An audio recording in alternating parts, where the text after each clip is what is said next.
Hello student, कैसे हैं आप सब। उम्मीद करते हैं आप सब बहुत अच्छे होंगे और सब अपने अपने पढ़ाई में खूब मन लगाए होंगे। तो आइए पढ़ाई को जारी रखते हुए और आज फिर हम और आप सभी मिलकर के कंप्यूटर की इन मोस्ट वीवीआई जो कंप्यूटर का टॉप 10 क्वेश्चन है उसको आज हम सभी मिलकर के हल करते हैं। ठीक है, तो आइए बिना देर के हुए अपने टॉपिक पे आती हूँ और आज की वीडियो की शुरुआत करती हूँ। तो आप लोग बताइएगा कि आज ये क्वेश्चन आप लोगों को कैसा लगा और आप लोग 10 में से कितने क्वेश्चन का आंसर सही कर पाए। ठीक है, तो शुरुआत करती हूँ। सबसे पहला क्वेश्चन है कि जैसा कि हमारे पास यहाँ पे आने वाला है कि कौन सी कंप्यूटर का यूज़ भौतिक राशियाँ मापने के लिए होता है। तो यहाँ पे मैं बता दूँ कि हर एक कंप्यूटर का यूज अपने अपने स्तर से अब अलग अलग कामों के लिए होता है। कंप्यूटर मुख्य रूप से दो आधार पर बांटा जाता है, आकार के आधार पर और कार्य के आधार पर। तो अब यहाँ पे पूछा जा रहा है कि भौतिक राशियाँ मापने के लिए, यानी जानते हैं कि इसके कार्य के लिए बोला जा रहा है। यानी भौतिक राशियाँ मापना क्या है, एक प्रकार का कार्य है। तो कौन से कंप्यूटर का यूज़ भौतिक राशियाँ मापने के लिए होता है, तो एनालॉग कंप्यूटर। एनालॉग कंप्यूटर का यूज़ जो है वो भौतिक राशियाँ मापने के लिए होता है। तो क्वेश्चन नंबर 1 का आंसर ऑप्शन ए हो जाएगा। ठीक है, नेक्स्ट क्वेश्चन की ओर आते हैं और अब देखते हैं कि हमारा अगला क्वेश्चन क्या आने वाला है। आकार के आधार पर कंप्यूटर कितने प्रकार के होते हैं। जैसा कि मैं अभी बताई कि कंप्यूटर जो है वो दो आधार पर बांटा गया है, एक आकार के आधार पर और दूसरा कार्य के आधार पर।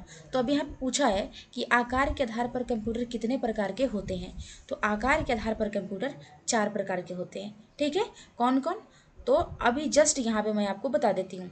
Super computer, mini computer, main frame computer, ठीक है, और इसके बाद माइक्रो कंप्यूटर, जैसा कि आप सामने देख रहे हैं। Super computer, main frame computer, mini computer और माइक्रो कंप्यूटर।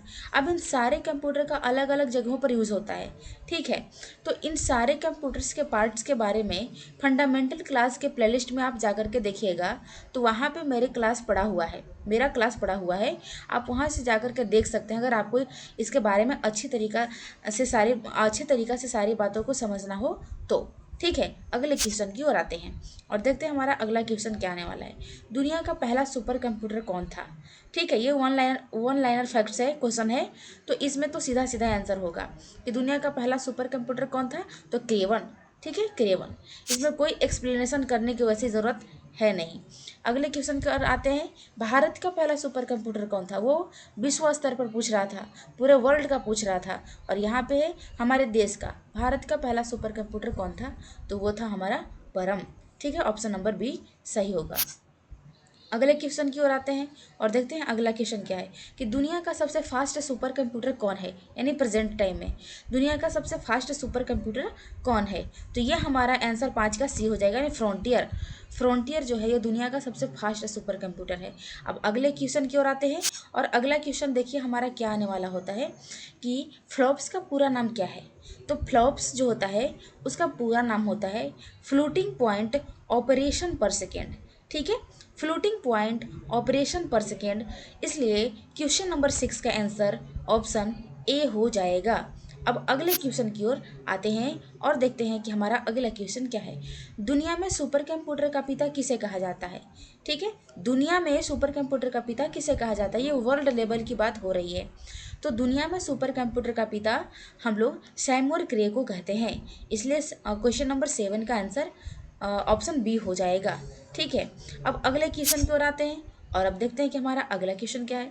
भारत में सुपर कंप्यूटर का पिता किसे कहा जाता है, हमारे देश में सुपर कंप्यूटर का पिता किसे कहा जाता है, तो ये वो महान व्यक्ति है जिनका नाम है मिस्टर विजय भाटकर।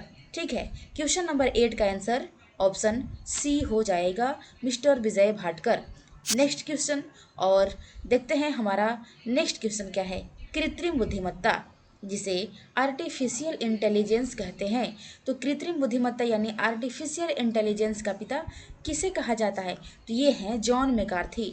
जॉन मैकार्थी वो महान व्यक्ति हैं जिन्होंने आर्टिफिशियल इंटेलिजेंस को डेवलप किया, जिस कारण से इन्हें आर्टिफिशियल इंटेलिजेंस का पिता कहा गया।